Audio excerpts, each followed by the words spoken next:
Hi, I'm Miss Haley with the Huntsville-Madison County Public Library, and today I'm going to show you how to make another one of our summer reading craft kits. This is our week 6 middles kit that is an origami pyramid, and it looks like this. These are really cool. You can do a lot with these. I'm going to show you how to fold the basic pyramid, and then I'm going to show you a couple other neat tricks that you can do with these. So in your craft kit, when you get it, and you can get those at hmcpl.org/grab bags, you can sign up to get those, you will have a set of directions that look like this, and they're 2 pages. They will probably be printed front and back, and they will probably be in black and white. So they may not look exactly like this, but you've got your set of directions for folding your pyramid. I'm going to set those over there. And you will have a sheet of origami paper. Now, your paper will probably be a solid color.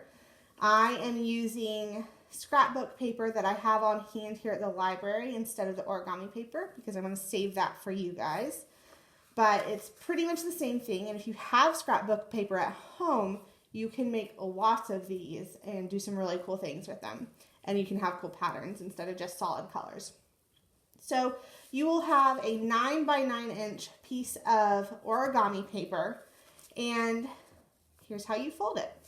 You can, if you want, this is a pretty big, you can see in my hand, it's a pretty big pyramid from the 9 by 9 piece of paper. So if you want smaller pyramids, and if you do want to join them together to make art out of these, which you can do, and I'll show you how, you might want smaller ones. You can cut your 9 by 9 inch piece of paper in half this way and in half this way, and you'll wind up with 4 4.5 inch squares.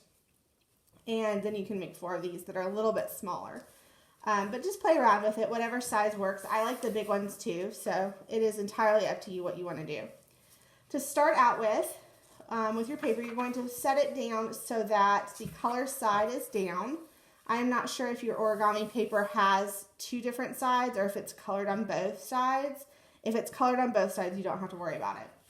So, but start it with color side down, and you're going to fold it in half vertically, so like this, and make that crease. Make sure you're lining up your edges really good. You want to make sure the whole edge is lined up. Then you're going to unfold it, and you're going to fold it in half horizontally. I'm actually going to do it this way so I can see my edge better. I'm going to line up my edge, make sure that they are in line with each other before I make my crease, and then I will crease. You guys want to make pretty firm creases. You don't want loose folds for this, or any origami really. It works a lot better if you have firm folds. So once you have creased it both horizontally and vertically, you're going to unfold it, and you should have like a plus sign in your square of paper that is made with your fold line. So I'm going to hold that up where you guys can see it. You can see my fold lines going across. And what you're going to do is you're going to take each of these 4 corners and you're going to fold it to that middle point. So there's a middle point formed by your fold lines, and you're going to fold the corners up to that. So I'm going to take this corner and I'm going to line it up into the middle of that point. You can also line up your edges with the fold lines. So this edge is lined up with my fold line. And fold. I like to turn as I'm doing this so that I can always see from the same angle. So line up. Each fold gets a little easier because you can kind of line up with the edge of the other paper too. And fold. So you're doing this for all 4 corners. Oops. I like to start, a lot of times I fold from the middle, but on these I like to start from the corner where it meets the last fold I did, just so I can make certain that it's lined up really well. And our last one, I'm gonna fold.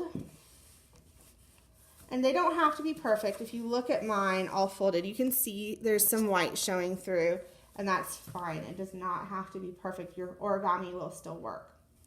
So once you have folded it like this, you're going to unfold all of these folds, and you're going to flip it over so that the color side is face up. And now you are going to, see if I can remember what we're going to do here. We're going to take the corner of this. So you want to flip it up and you want it to be in a diamond formation. So that would be square because I'm sitting right here and it's facing me. So I want it to be where the point is facing me.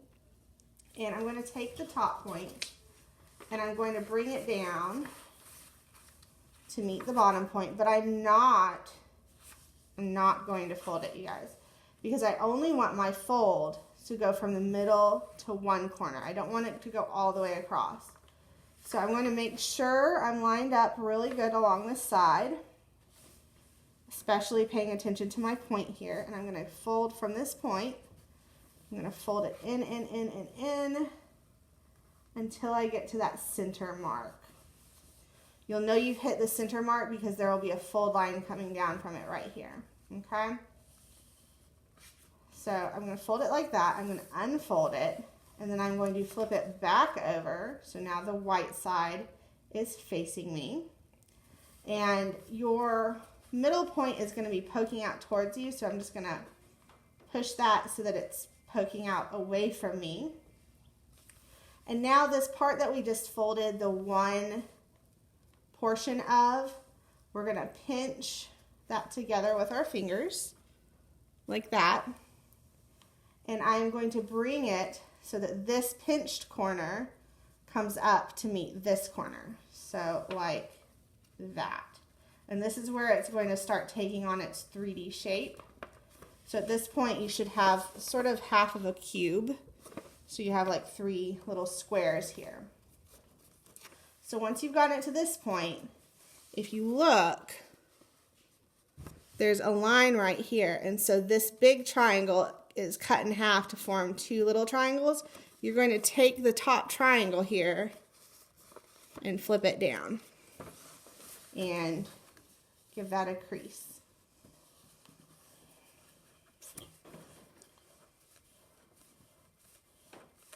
So like that. So now you have this little flap here, and you can fold it down. Some people say to fold it down. That makes it so that the folded edge is face down. It doesn't really matter. I have found most paper is stiff enough that once you get it folded into the pyramid, it doesn't matter where this little inner triangle is.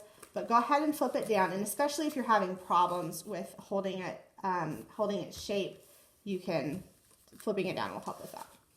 So once you're to this point, you're going to fold in your outer edges. So you're going to take each of these outer corners and you're going to fold it into the middle little corner there of our partial box. So we're going to start with this one. You might have to make it come up a little bit. And really, there's already a fold line here, if you guys can see. So you're really just folding back along that line. You don't have to force it. It's going to want to fold this way. You just put it in there and redo it. So now you have this shape, and if you turn it over, you have a pyramid. So the next thing I want to show you how to do is to join them together, because you can actually join the pyramids together. And if you do this with enough of them, you can make all sorts of different shapes. So you can make like a little wall hanging, or it can be a stationary sculpture on your table too. But so to do that, what you're going to want to do, and you can see I didn't fold those all the way in, so that's another option you have, is it'll hold its pyramid shape if you just kind of, let me get these unfolded again so I can show you guys. It'll still hold its pyramid shape if you just fold them in like that. It'll still sit there. It just depends on how you want to do it.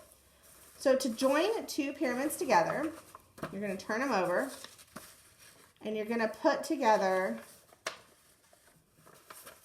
2 of the flaps. And for this, I'm going to have my papers folded in the way I had it when we finished that one. So have them like that. And unfold 2 of your flaps and put them together. Go ahead and match up those lines like that. And what you're going to do is you're going to fold this point down to this line. So there's a fold line right here. And you're going to fold this edge so it's along that. And it can be a little hard to hold this because you can't lay it flat when you're folding. And you want them to stay together. You want those lines to be together. So this can be a little frustrating. But so you're going to fold it down like that and make that crease nice and firm. I'm going to use my fingernails for that. Then you're going to do the same thing now with this edge. So we're going to fold this edge down to meet this line. Like, oops, that's a little too much. Like that. And so once I've got it to that line, and you don't have to be super precise with that, we're mostly just folding it in so that these folds are going to hold them together. So once you've got it like this, you're going to fold it in to the pyramid where this is facing. So you want this part with the folds showing to be folded in so you can't see them anymore. That helps secure the fold. If you folded it the other way so that this side was on the inside, it would be less secure. So you're just going to fold that in along of its fold line and really, really crease that so that they're held together. And then your 2 pyramids are pretty attached to each other. So you can do that and you can connect all different ones and you can make a sculpture out of these. If you do that, I recommend, you can do it with big ones. That would look really cool on a wall if you did a really big wall sculpture. You can hang these up. But you can do it with little ones too, and those look really cool as well. So that is just another option if you want to extend this craft. It's our middles kit. It is suitable for ages 3rd grade and up. The middles kit says 3rd through 5th, but this craft in particular is really suited to all ages above 3rd grade. So I would recommend it for tweens and teens as well.